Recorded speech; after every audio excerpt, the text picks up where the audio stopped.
اس موضوع پہ کو بات کرنا چاہتے ہیں؟ چلیں شفیع جان اس موضوع پہ 2 منٹ کہتے ہیں.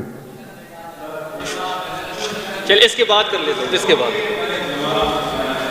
اس کے واپس بھی جانا ہے. کدھر واپس جانا ہے آپ نے؟ سر گھر جانا ہے، ڈی آئی خان جانا ہے، منڈے کو پھر آئیں گے سر. شکریہ جناب اسپیکر، میں شفیع جان کا بھی شکریہ ادا کرتا ہوں.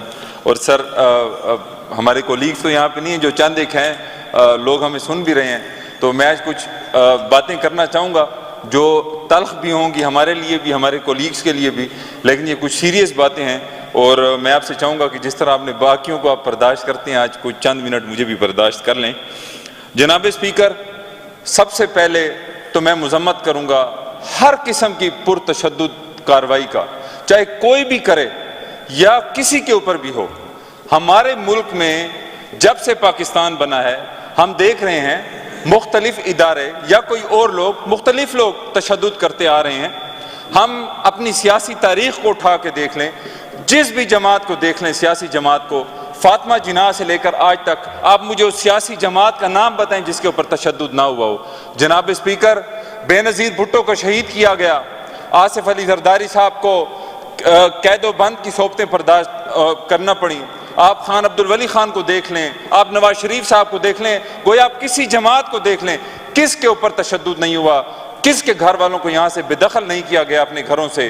تو جناب اسپیکر، میں سب سے پہلے اپنے پی ٹی آئی کے دوستوں کا بھی اور ہمارے یہاں پہ جتنے بھی کولیگز ہیں، میں ان کا مائنڈ کلیئر کرنا چاہوں گا کہ میں قطعاً، ہماری جماعت قطعاً اس چیز کو جو ہے نہ سپورٹ کرتی ہے کہ نہتے شہریوں کے اوپر گولیاں برسائی جائیں، اور نہ ہی ہم انشاءاللہ کر سکتے ہیں، کیونکہ تشدد کسی بھی قسم کا ہو، کوئی بھی کرے، وہ ناجائز ہے. لیکن جناب اسپیکر، اس کو ہینڈل کرنے کے طریقے ہیں.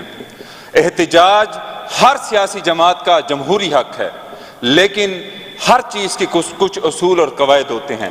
اگر احتجاج سیاسی احتجاج ہوتا ہے تو وہ ہمیشہ پرامن ہونا چاہیے. جناب اسپیکر، پی ٹی آئی کے پاس جہاں صوبائی حکومت ہے، ان کے پاس کئی اور راستے ہو سکتے ہیں ہماری وفاقی حکومت کو پریشرائز کرنے کے لیے. آپ کے پاس پورا صوبہ ہے، آپ کے پاس ٹریڈ روٹس ہیں. اگر آپ نے انٹرنیشنل میڈیا کو آگاہی دینی ہے، ان تک اپنا پیغام پہنچانا ہے، تو آپ پورے صوبے کو بند کر سکتے ہیں. آپ یہاں پہ جو راستے آ رہے ہیں ان کو بند کر سکتے ہیں. آپ کئی طریقے ہیں نیشنل میڈیا کو اپنی طرف متوجہ کر سکتے ہیں.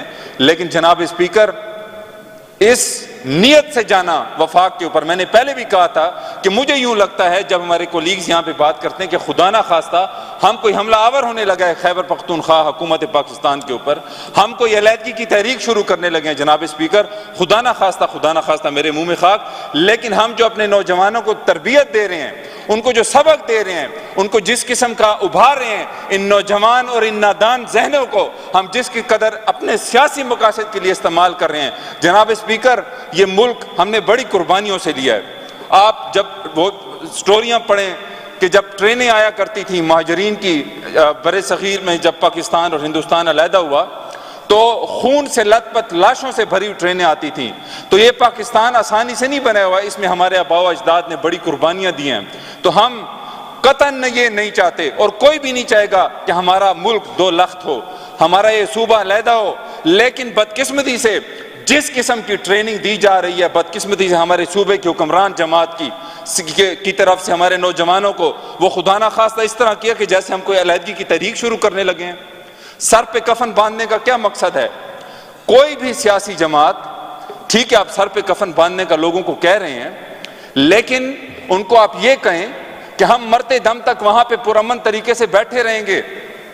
آپ کسی پرامن احتجاج کا راستہ اختیار کریں. جس طرح میں نے آپ کو کہا، آپ کے پاس ٹریڈ روٹس ہیں، مختلف ہیں، لیکن دوسروں کے بچوں کو یہ ابھار کے کہ میرا نام فلانا نہیں ہوگا اگر میں عمران خان کو رہا کرائے بغیر واپس آیا ہوں، میں سر پہ کفن باندھ کے جا رہا ہوں.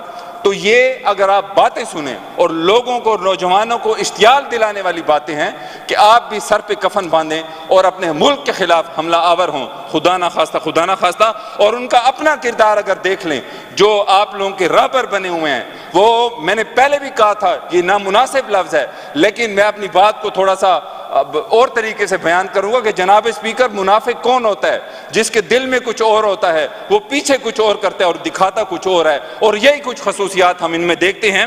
تو میں اپنے پی ٹی آئی کے ورکرز کے ساتھ انتہائی اظہار ہمدردی کروں گا کہ جس قدر آپ کو استعمال کیا جا رہا ہے، میں جو یہ جو خون بہا ہے، میں اس کا ذمہ دار بھی آپ کے رہبر کو سمجھتا ہوں۔ میں کہتا ہوں اگر وہ آئینہ دیکھیں تو وہ اپنے چہرے کو خون سے لت پت پائیں گے، اور وہ اس لیے پائیں گے کیونکہ صرف جرم کرنا گناہ نہیں ہے، اس کی ترغیب دینا۔ قتل کرنا تو گناہ ہے، لیکن قتل کی طرف مائل کرنا اور اس کا سبب بننا، یہ بھی تو قتل میں شامل ہونا ہے۔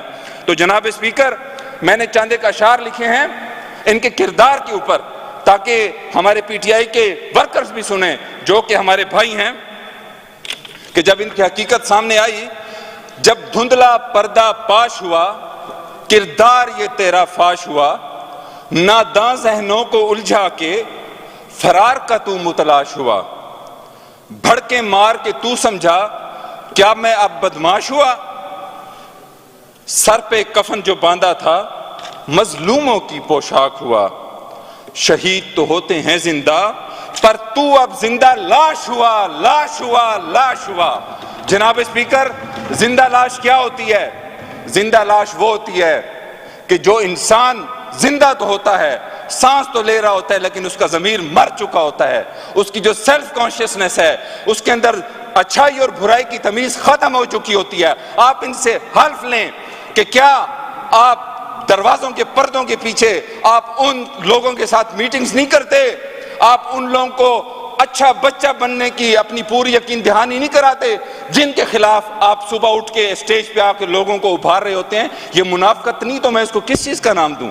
جناب اسپیکر، تو میں پھر کہوں گا اور اپنے پی ٹی آئی کے نوجوان بھائیوں سے کہوں گا کہ دیکھیں، عمران خان میرے لیے بھی انتہائی قابل احترام ہے، کوئی بھی سیاسی لیڈر ہو میرے لیے قابل عزت ہیں، اور ان کو رہا بھی ہونا چاہیے اگر وہ ناجائز سیاسی مقدمات میں قید برداشت کر رہے ہیں۔ تو اس چیز میں میں بھی آپ کے ساتھ ہوں، لیکن میں آپ کو یہ کہوں گا جس قدر آپ کے اندر خلوص ہے اور جو جذبہ ہے آپ کا، آپ کے اس جذبے کو، آپ کے مخلص پن کو، آپ کے اس خلوص کو یہ منافق لوگ، یہ کمپرومائزڈ لوگ آپ کو استعمال کر رہے ہیں، اور آپ کو، آپ کی بہنوں کو، آپ کی ماں کو یہ غم دکھا رہے ہیں، آپ کی بیویوں کو بیوہ کر رہے ہیں، آپ کے بچوں کو یتیم کر رہے ہیں اپنے سیاسی مقاصد حاصل کرنے کے لیے۔ کیا ہے جناب اسپیکر، یہ سی ایم کی کرسی کیا ہوتی ہے؟ کیا ہے یہ اس میں کہ یہ انہوں نے جو ہے نا لوگوں کو بھی مروا رہے ہیں اور اپنے سیاسی مقاصد، یہ صرف اور صرف کرسی بچانے کے لیے۔ جناب اسپیکر، کیا آپ کو نہیں پتا کہ یہ 24 سے 2 دن پہلے انہوں نے کس سے ملاقات کی؟ انہوں نے کیا کیا یقین دہانیاں کرائیں؟ یہ جس ٹرک کی بتی کے پیچھے لگا کے میرے پی ٹی آئی کے نوجوان بھائیوں اور بہنوں کو لے کر گئے تھے، اسی ٹرک کی بتیاں بجھا کے یہ جو ہے نا بہانہ کر کے کہ بھائی ہمارے جنریٹر خراب ہو گئے ہیں۔ اور بھائی کوئی جنریٹر خراب نہیں ہوئے، آپ کی نیت خراب ہو گئی ہے، جہاں آپ کی نیت خراب ہو گئی ہے، اور اس جنریٹر خراب ہونے کے بہانے آپ کی بتیاں بجھا کے ٹرک کی خود تو فرار ہوئے چلے۔ میں ان سے پوچھنا چاہتا ہوں کہ جناب اعلیٰ، کوئی شرم ہوتی ہے کیا آپ کو؟ آپ تو بلٹ پروف گاڑی میں بیٹھے تھے، اگر خدا نہ خواستہ گولیاں چل بھی رہی تھیں۔ میں جناب اسپیکر، یہ میں واللہ باللہ اس لیے نہیں کہہ رہا کہ میں کوئی سیاسی مخالفت کی وجہ سے بول رہا ہوں، لیکن اگر خون بہا ہے وہ ہمارے بھائی تھے۔ کوئی مائیں جو ہے نا وہ کس کرب سے گزر رہی ہیں، اگر کوئی بیوہ ہوئی ہے، کوئی یتیم ہوا ہے، آپ ان سے جا کے پوچھیں۔ جناب اعلیٰ، وہ تو اپنے خلوص، اپنے جذبے میں مارے گئے، لیکن ہمارے ان کے جو رہبر بنے ہوئے تھے انہوں نے کیا کیا؟ انہوں نے آپ کے جذبات کو کس قدر مٹی میں روندا، کس قدر روندا آپ کو۔ وہ جو ٹرک کی بتیاں تھی جس کے پیچھے آپ کو لگا کے لے کر گئے اور خود کود کے فرار ہو گئے اور آپ کو وہیں چھوڑ گئے۔ تو جناب اعلیٰ، آپ تو بلٹ پروف گاڑی میں تھے، آپ کو کچھ نہیں ہونا تھا، لیکن کم از کم ان کے جذبے کا، ان کے خلوص کا اتنا تو خیال کرتے کہ وہیں پہ ٹھہرے رہتے۔ Thank you.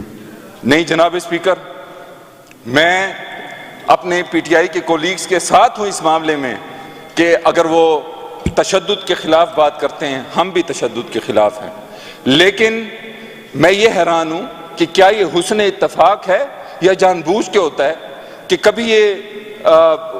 کبھی فرار ہو جاتے ہیں، کبھی یہ پہنچ نہیں سکتے، اور اس سے پہلے ایسے بھڑکے مارتے ہیں، ایسے لوگوں کو اشتعال دلاتے ہیں کہ جیسے خدا نہ خواستہ ہمارا صوبہ کو علیحدگی کی تحریک شروع کرنے لگا ہے. ابھی بھی میں جتنی باتیں سن رہا تھا یہ لسانیت کی بنیاد کے اوپر.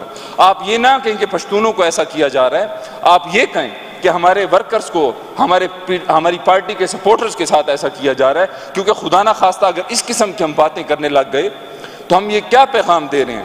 ہم لسانیت کی بنیاد پہ کیا ہم دو لخت ہونا چاہتے ہیں؟ خدا نہ ان خواستہ کے دل میں جو باتیں ہیں وہ کم از کم باہر تو آنے دیں. تو نہیں میں سر ان کو پہلے بھی میں نے کہا ہے کہ ہماری جماعت نے ہمیشہ تحمل اور برداشت کا مظاہرہ کیا. بے نظیر صاحبہ شہید ہوئی, ہم نے پھر بھی پاکستان کھپے کا نعرہ لگایا. آصف علی زرداری صاحب کو جیل ہوئی, ہم نے پھر بھی جمہوریت بہترین انتقام کا نعرہ لگایا. تو دیکھیں احتجاج کے بہت سے طریقے ہو سکتے ہیں. بس میں اپنی بات کو وائنڈ اپ کرنا چاہ رہا ہوں, اور میں اپنے خصوصاً پی ٹی آئی کے نوجوانوں کو, ورکرز کو آج یہ اپنی بات سے پیغام دینا چاہ رہا ہوں کہ دیکھیں آپ کو استعمال کیا جا رہا ہے. آپ کو یہ ترغیب دی جاتی ہے کہ آپ سر پہ کفن باندھیں اور نکل جائیں, اور خود آپ کئی دفعہ کہتے ہیں مومن نہیں جو سانپ سے تیسری دفعہ بھی ڈسا جائے. تو آپ تو کئی دفعہ ڈسے جا چکے ہیں. آپ کے حوصلے, آپ کی جو خلوص ہے اس کو ہم سلام پیش کرتے ہیں, لیکن آپ ان سے نہ دوبارہ ڈسے جائیں. اور میں اپنے کولیگز کو بھی کہوں گا, ایسے رانگ نمبر کو اپنا رابر آپ نے کس لیے چنا ہوا ہے, اس کو آپ تبدیل کریں. اور میری یہ, کیونکہ نہ تو اچھا یہ ہے نا کہ سر آخری بات, اگر یہ اس میں لگے ہوئے ہیں, اگر کوئی ڈیلیوری ہوتی پھر بھی ہے. آپ دیکھ لیں ہمارے صوبے میں کرپشن عروج پہ ہے. انہوں نے ڈی خان آ کے کہا جو کرپشن کر رہا ہے اس سرکاری افسر کے سر پہ اینٹ مارو. اور بھائی آپ کے لیے تو پتھر کم پڑ جائیں گے بڑے بڑے جو آپ اور آپ بات کرے یار. بس نا, بس ہو گیا یار, آپ بہت آگے چلے گئے ہیں. آپ کو پھر موقع ملے گا نا. دیکھیں آپ بہت ٹائم ہو گیا ہے.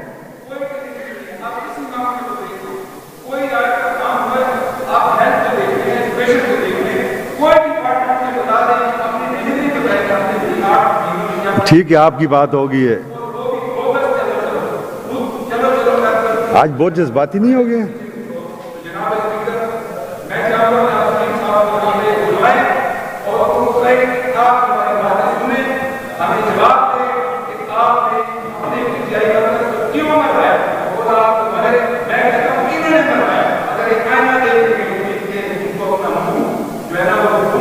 بس ٹھیک ہے, اوکے, تھینک یو.